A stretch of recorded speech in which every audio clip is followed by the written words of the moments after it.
It's improvement week down at the Woody Hayes athletic facility down in Columbus, Ohio for the Ohio State Buckeyes. A lot to get better at after two great wins against the Akron Zips and the Western Michigan Broncos. Coach Day met with the media today, and we give you some thoughts around that, along with some things that we think the Buckeyes can improve next on Buckeye Breakdown. We've got the whole crew together as we cover Ohio State with our instant analysis from Ohio State. There's something that doesn't feel right. Unbelievable effort from him today. Is E.J. Liddell going to crack the first team All Big Ten? I think he can be the guy. I'm not trying to start a quarterback controversy. He seems to have the durability. He certainly has the toughness. This is the question on a lot of people's minds here. Welcome to Buckeye Breakdown.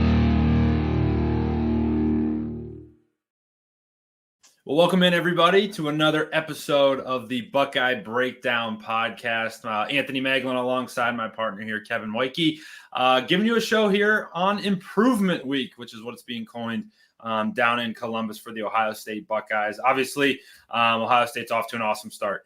Two wins against two opponents that, they were better than for sure on paper, but if week two proved anything around college football, that really doesn't matter. Ohio State was still able to take care of business and get the job done, sitting at 2-0. So, Kevin, I'll bring you in here. What are some opening thoughts here for you as the Buckeyes kind of kick off their improvement week down in Columbus? Absolutely. I mean, it's early. It's early to have an improvement week. It's just a little bit.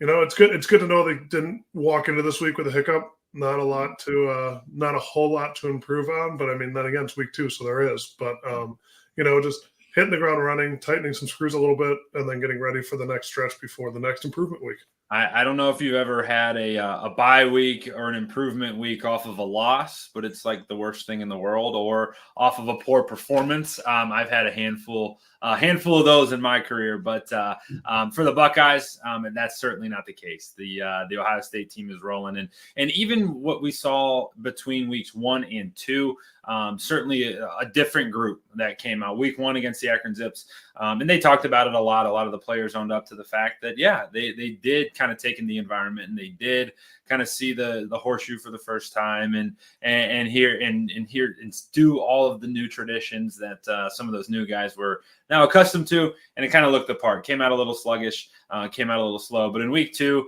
against Western Michigan in the under the lights at the horseshoe, really came out and just pounded the Broncos from legitimately the first snap all the way to the last. So there's a ton to love there. We'll get started here, Kevin, by talking about some of the things that Coach Day said today during his weekly press conference, open to the media, obviously, and he had some really good stuff to say. I know a couple of things caught your attention, so I'll kick it right to you, and we'll get kind of kicked off with some of the Coach Day's thoughts on Improvement Week here. Absolutely. So, kind of one thing that stuck out to me. I mean, we'll touch on it more later in the week, but. He wasn't the biggest fan of the targeting call, as most of Buckeye Nation wasn't. But like I said, we'll touch on that a later day. One thing that really stuck out to me was, he was asked about watching Kyle McCord play at Syracuse. Said he got to say some highlights, but not a whole lot more. But he did touch on how it's kind of the way of the world now, especially in the quarterback room. I mean, he touched on Quinn going into Ann Arbor. He talked about Joe going and doing what he did at LSU. And I mean, it just kind of shows that, it's a good sales pitch. Hey, you want to come get developed to the best possible caliber you could, come here. I mean, we get that the way of the world, you might not leave here after starting quarterback and going to the NFL, but the way of the world now is people move around, and it's just interesting to see. It'll kind of similar to a coaching tree, just over the course of his career, how many different quarterbacks he had in his room at one point and what they went on to do. It was pretty wild listening to him talk about how, like you said, they do use that as a sales tactic when they are sitting in recruits' living rooms and they are, trying to convince these kids to come to Ohio State. They use that. You're going to watch a Kyle McCord kind of tear it up early on at Syracuse, and you're watching Quinn Ewers walk into the big house and really stomp the team up north, and obviously Joe Burrow and all sorts of different guys. And that's not even to include the guys who have been successful at Ohio State, CJ Stroud and all those guys. And he even said, he goes, yeah, we don't want you to leave, and we certainly aren't going to kick you out, but if you come here, you are going to be developed, and that is certainly a massive thing, because then you'll go on and maybe if it is at Ohio State, great. If it's not, you'll have an opportunity to make an impact at a Syracuse or at a Texas or somewhere else, and then try to get drafted from there. So it was really interesting to hear him say that. Obviously, he takes the quarterback position, kind of to heart, being that that's how he kind of came up, and he still has his hands all over the quarterback. So I thought that was a really cool thing to say, that he uses that when he's recruiting some of his new guys. Absolutely. I mean, like you said, he talks about quarterback room, but I mean, like, just some names come to mind. Like last year, Javonte Jean-Baptiste was a phenomenal defensive end for Notre Dame, developed here. I mean, it just goes beyond just the quarterback room. We have the best coaches in the country at a lot of different positions, if not all of them. And it's interesting to see kind of how they get developed and spend a couple years and then transfer elsewhere and keep dominating and take that culture that Coach Mick establishes in us day one, week one, month one, and then just taking that on to these other programs that don't necessarily have that same high expectation that we do. Absolutely. And you talk about culture. Culture is a big talking point, especially for Coach Day. And he touched on it again today. And one of the things that really caught his attention on Saturday afternoon, or Saturday evening, I should say, and something that we focused on too, Kevin, was the fact that the team really competed. And he said he was really impressed with. He said it wasn't perfect, but he said on the tape you could really tell that from Jump Street, right, from start to finish, the Ohio State Buckeyes battled, and we're really going to make sure that these are my words now, but really we're going to make sure that they weren't going to be one of those teams who woke up on Sunday morning, after a bad performance or a close game against, let's say, Bowling Green, or a loss to, let's say, Northern Illinois, right? They weren't going to be one of those teams that got upset. And it starts with coming out and playing really hard. And even Jack Sawyer on Saturday night even mentioned that too, goes, hey, we practiced hard. This team, we're not preparing to beat Western Michigan. We're preparing to be the best team in the country. And to do that, you got to show up every week, every day, to make that kind of stuff happen. Absolutely. And, I contradicted myself saying there'd be more blowouts this week than last week because teams didn't prepare. I was just wrong. And I'm not even contradicting. I'll just hand up. It was absolutely wrong. And it was fun to watch. It was a great day for college football in general. But yeah, no, it was a lot of fun. It certainly was, and Coach Day had a lot of good stuff to say. You can catch his whole his entire press conference on YouTube, not on our channel, but it's out there, kind of all over the place. So, and the theme of the week is Improvement Week. Okay, the Buckeyes are looking to improve in certain areas, and Coach Day even today said each player got 1, 2, or maybe even 3 things that they were to focus on this week from their position coaches to make sure that they're improving this week. And a really important note that you had just mentioned, Kevin, too, was like the fact that they have to stay in game shape. Week 2 bye weeks or week 2 improvement weeks are not common at all. Normally those bye weeks come later in the year, weeks 5, 6, 7, 8, 9, where your bodies are beat up. You can really use it to get rested, and you're already in plenty into game shape. Well, in week 2, you're really not into game shape yet. They've played 2 games. You're still trying to get your feet. You're kind of like a baby deer out there, right? You're starting to get it going, but you still got some ways to go. So they have to really focus on that this week, staying sharp and keeping that edge. And they'll do that. They'll have a couple tough practices. Like they had a tough one today. They'll have another hard one tomorrow. And then Thursday is usually when you start kind of peeling back and getting prepared for Saturday. They're going to turn it up a bit and continue to have another physical practice. They'll be off Friday. They'll be off Saturday as well before turning the page to Marshall. So in the theme of Improvement Week, we're going to talk about a couple things that we would love to see the Buckeyes improve upon. This show right here is going to focus specifically on offense, where we think maybe Ohio State isn't bad in certain areas, but room to improve, room to get better. For me, I'll kick it off and get started. What I want to see coming out of the bye week is getting Emeka Egbuka more involved. Obviously, he's kind of the senior leader in that, or the oldest guy in that room, the most experienced veteran guy in that wide receiver room. And in the first 2 weeks, the star of the show has been Jeremiah Smith, and he's going to continue to be the star of the show moving forward. But for Emeka, he got more involved last week, but I'd love to see this offense start to, and it's going to have to. You're going to start to get some bigger and better opponents. Emeka's got that veteran experience, and he's that guy who, when the chips are down and it's 3rd and long, or if it's second in any kind of gotta-have-it situations, going to have to start looking for number 2 to start making impact plays. Absolutely. I mean, that's just how it is. I mean, he did it last year. He's going to do it. He's going to do it again this year. It's just a matter of getting him open and with the ball and, keeping on improving. And one thing that I think, not really improve, but continue to grow is the gelling on the offensive line. You can't take this week and not throw the kitchen sink at them to try and get them to, and I know they will, to try and get them to gel better, to try to get them to bump off pass sets, to communicate better if who's coming off on a double team. Just keep letting them grow as a unit.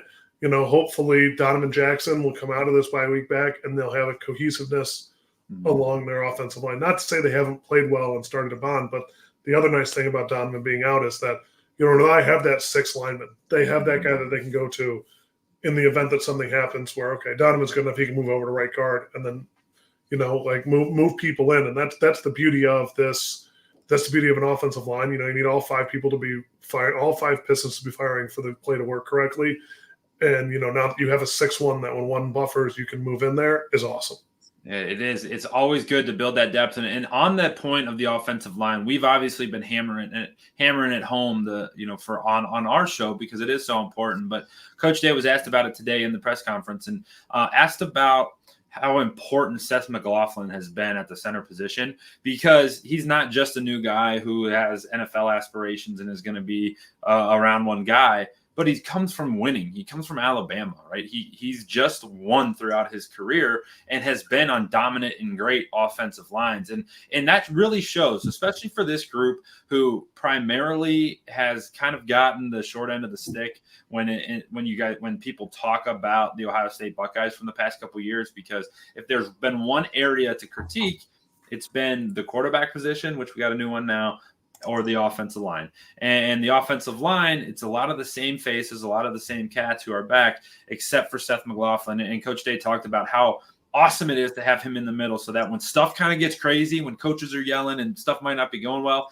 he's that calming presence who's got his hand on the football and says, hey, coach, or hey, guys, we're going to be fine. Just do your job and do it the right way. Exactly. And that's what you need. That presence. You need that, veteran. I've been yelled at every which way possible for the last 4 years. Like, they're not being personal. They're trying to help you. Like, that's kind of what you need.